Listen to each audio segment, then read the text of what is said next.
Hello everybody. The topic of this video is Lorentz transformation in special relativity. What is Lorentz transformation? Lorentz transformation is nothing but a set of mathematical equations that are used to convert the coordinates and velocities of an object or an event from one frame of reference to another frame of reference. Let's discuss with an example. Let us say there is an observer O who is at rest on Earth. The origin of his coordinate system is at this point, and for all practical purposes we consider Earth to be an initial frame of reference. Now suppose another observer, let's say O prime, he is moving with respect to this inertial frame in another inertial frame at a constant velocity relative to this frame, right, along the positive x direction, which we call x prime coordinate for this observer and x coordinate for this observer. If this is the case, then any object, its position coordinates would be represented by three values in a three-dimensional space for each of these two observers, and there would be one time coordinate for the same object. So let us say this object is, let's say, at a point P. Now the coordinates given by this observer O for this particular object would be x, y, z and t. For the same object, the observer O prime would give a set of coordinates x prime, y prime, z prime, t prime. Now, according to the Galilean transformation equations, about which we briefly discussed during our first lecture, Introduction to Special Theory of Relativity, we had discussed about this there, that the Galilean transformation equations are inadequate. They are not appropriate for all situations that we encounter. For example, let us recollect the simple equations that we discussed in that particular video. X prime and x coordinates, the coordinates measured for the object by the observer O and O prime are connected by these set of equations. X prime is equal to x minus ut, provided the velocity with which the observer O prime is moving with respect to observer O is u. Y prime is equal to y, because there is no motion along the y direction, and z prime is equal to z, and t prime is equal to t according to the Galilean transformation equations, based on which we can write similarly a set of equations for the corresponding components of the velocities as well. So we would write Vx prime is equal to Vx minus u, because I am differentiating with respect to the time coordinate. Vy prime would be equal to just Vy, and Vz prime would be equal to Vz. These are the three equations for the velocities. Now this Galilean transformation equations are not sufficient, they are not adequate under all circumstances. So Einstein, when he proposed his special theory of relativity, readily understood that these equations are inadequate. How can one readily understand that these are inadequate? Suppose there is a light beam from a source whose velocity is being measured by these two observers, observer O and observer O prime. Now observer O would measure the speed of light to be, let us say, Vx. For the same light beam, observer O prime, let us say, measures speed Vx prime. If this is the case, then how these two velocities are connected? If you verify with the Galilean transformation velocities, you would understand that Vx prime is equal to Vx minus u, velocity of light as measured by observer O must be equal to c, let us say, because he is on earth and at rest, and the other observer who is moving therefore would measure a velocity that is less than c, which is not possible according to the second postulate of special theory of relativity. That is, the speed of light would be the same for all inertial observers. So these two inertial observers are measuring different speeds of light, which is not possible according to the second postulate, and therefore these transformation equations must be wrong. So that is how Einstein concluded that the Galilean transformation equations are becoming inadequate, and therefore we need a different set of transformation equations. So he took the Lorentz transformation equations, which Lorentz had already developed in the context of covariance of Maxwell's equations in electromagnetism. So Einstein was able to adapt those equations readily into his theory, and he was able to understand that the Lorentz transformation equations were readily compatible with his own theory of relativity. So he was very willing to accept those equations readily into the theory of relativity. Let us now proceed to discuss the Lorentz transformation equations in some detail. We have a situation where there are two inertial observers in two different inertial frames of reference. Let us call them as observer O and observer O prime. Now the frame of reference to which observer O prime is attached to is traveling with the speed of u with respect to the observer O. Now what are the equations that helps us to correctly transform the position of an object or an event between the two coordinates? So those equations are given by the Lorentz transformation equations, that is x prime is equal to x minus ut over square root of 1 minus u squared over c squared. Now we can readily note the difference between these equations and the Galilean equations. Here there is an additional term in the denominator for the x prime coordinate. Y prime is equal to y, since there is no motion along the y direction, and z prime is equal to z, and at last we have t prime is equal to t minus ux over c squared divided by square root of 1 minus u squared over c squared. Now I am writing these equations out of memory, but you can derive these equations very easily. Right, now what is interesting about this is this particular expression for the time. The time of an event measured by an observer O and another observer O prime, they are not the same. The time of the same event measured by the observer O prime is the time that is measured by observer O minus ux by c squared over 1 minus square root of 1 minus u squared over c squared.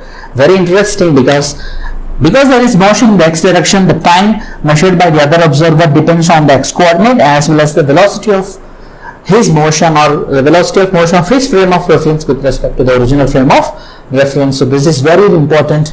Therefore the time for these two observers is not same. This is a very fundamental idea in the special theory of relativity, because Newtonian mechanics assumes that time is universal. All observers in inertial frames of reference would have same time. So any event, the time of an event measured by any observer is going to be the same. Time is flowing uniformly for all observers in Newtonian mechanics, but in special theory of relativity this fundamental idea of time is completely different. So we can clearly see from the Lorentz transformation equations that the time of an event measured by these two observers is not going to be the same. Now from here we can write equations or expressions for the velocity, which are called equations for velocity additions. So they are basically Lorentz transformation equations for velocity additions. So the x component of velocity in the primed frame of reference is equal to Vx minus u over 1 minus u Vx by c square. Vy prime is equal to Vy square root of 1 minus u squared over c squared 1 minus Vxu over c squared, and then Vz prime is equal to Vz square root of 1 minus u squared over c squared over 1 minus Vxu over c squared again. So please notice that the velocity components for the x direction is different from the velocity components for the y direction and z direction in the prime coordinate system. And you can see that the velocity depends on the velocity in the primed coordinate depends on the velocity in the unprimed coordinate, that is Vx is present in all the three equations, and then of course additional factors are also present. Now how can one derive these velocity expressions from these coordinate expressions? That I am going to now show. First let me show the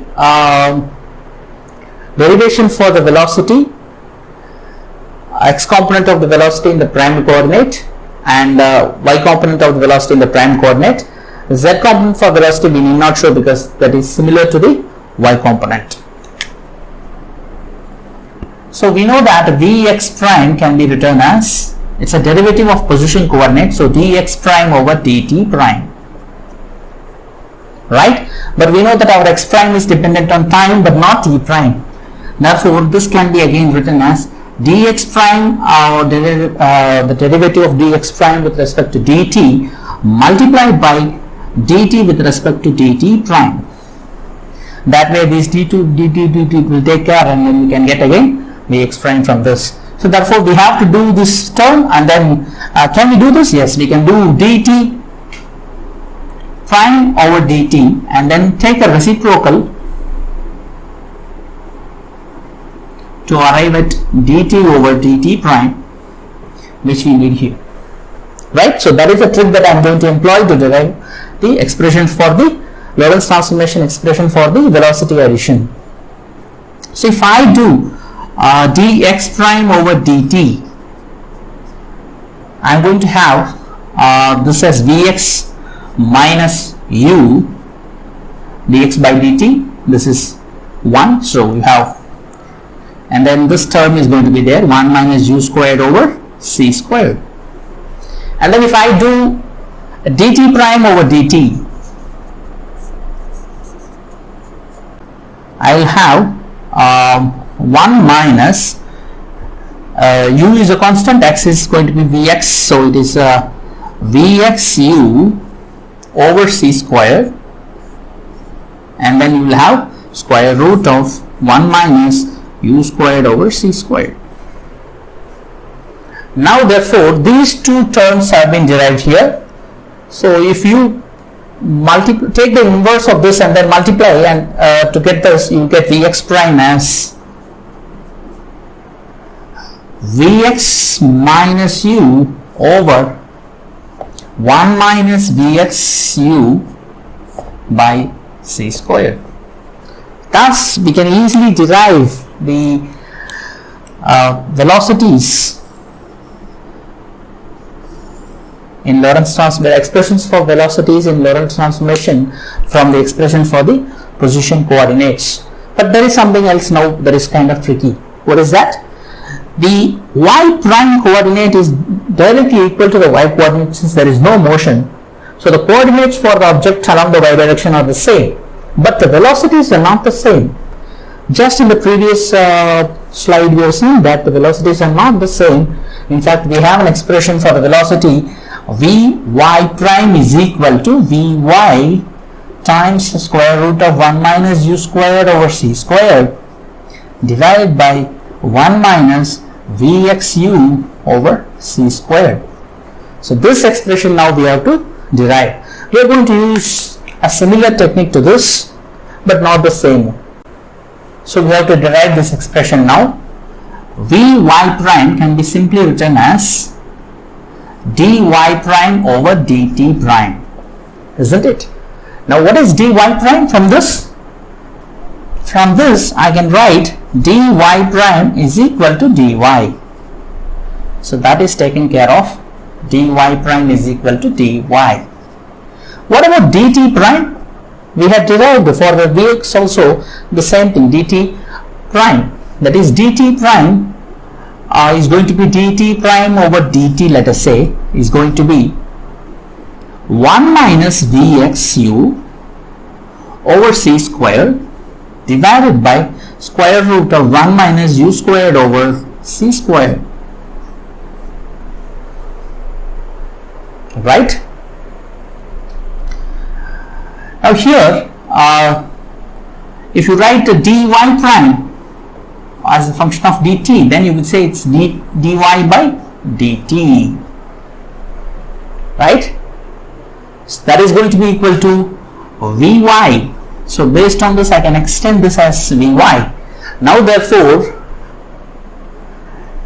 I can say that dy prime over dt prime is equal to my Vy prime, which is equal to dy prime over dt multiplied by dt over dt prime, which is equal to my dy prime over dt is Vy, and I'm going to multiply that by the reverse of this or inverse of this, and that is going to give me a square root in the numerator now, and then I'll end up having this in the denominator,